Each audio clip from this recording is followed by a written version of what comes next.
હા સાહેબ, ખમીર નીતિનભાઈ દેસાઈ, હું મૂળ ઓલપાડનો રહેવાસી છું, પણ હાલ અમે જંગીરપરા જલારામનગર ખાતે રહીએ કઈ છીએ. રીતની સ્થિતિ છે ત્યાં અત્યારે, શું જોવા મળી રહ્યું છે?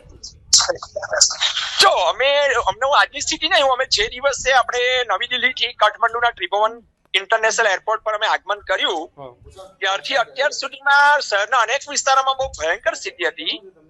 અમારી જે હોટલ જે વિસ્તારમાં છે એને ઠામેલ વિસ્તાર કહેવાય છે. મેઇન જે કાઠમંડુનો સિટીનો કી એરિયા કહેવાય ને, આપણે સુરતના જેમ પાગળ ને ચૌટા છે તેની જેવો વિસ્તાર છે. અહીંયા અમને કોઈ પણ પ્રકારની કોઈ પણ તકલીફ નથી, ને આજની નથી, પરમ દિવસથી કોઈ પણ તકલીફ નથી. સ્થાનિક લોકો પણ ખૂબ જ મીઠા સ્વભાવ વાળા છે. સ્થાનિક લોકોનો પણ ભાવની કર્યો સંપૂર્ણ સહકાર હોય છે. હોટલનો સ્ટાફ પણ એક પરિવારના સદસ્યની જેમ. બીજા ગુજરાતી કેટલા લોકો છે ત્યાં, કયું કઈ? જો એક મને ઓફિશિયલી આપણી એમ્બેસીમાં જાણકારી મળી ને, તો બીજા ગુજરાતીઓ ઘણા લોકો છે. એરપોર્ટ પર બી 20 જણનું ગ્રુપ અમદાવાદનું ઓટો આવ્યું હતું. બીજા 4-5 જણનો પણ કાલે વિડીયો આવ્યો હતો. અમારી હોટલમાં ગુજરાતીઓમાં અત્યારે કૈલાસ માનસરોવરની ગ્રુપ આવી છે, કચ્છના ગાંધીધામના છે. તો તમને સંપર્ક કર્યો સરકારે કઈ રીતનો, ગુજરાત સરકારે?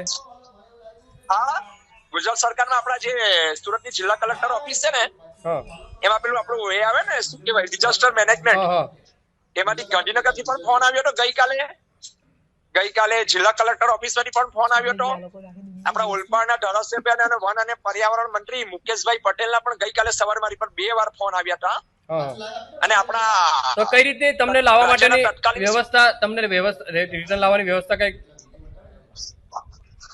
અચ્છા, અત્યારે મેં ભારતીય દૂતાવાસની કાઠમંડુની ઓફિસમાં સંપર્ક કર્યો. તેઓએ એવું કહ્યું છે કે આ ઇન્ડિયન ગવર્મેન્ટના બધા ડેટા અમારી પાસે આવી રહ્યા છે. ઓકે. હાલ શું પરિસ્થિતિ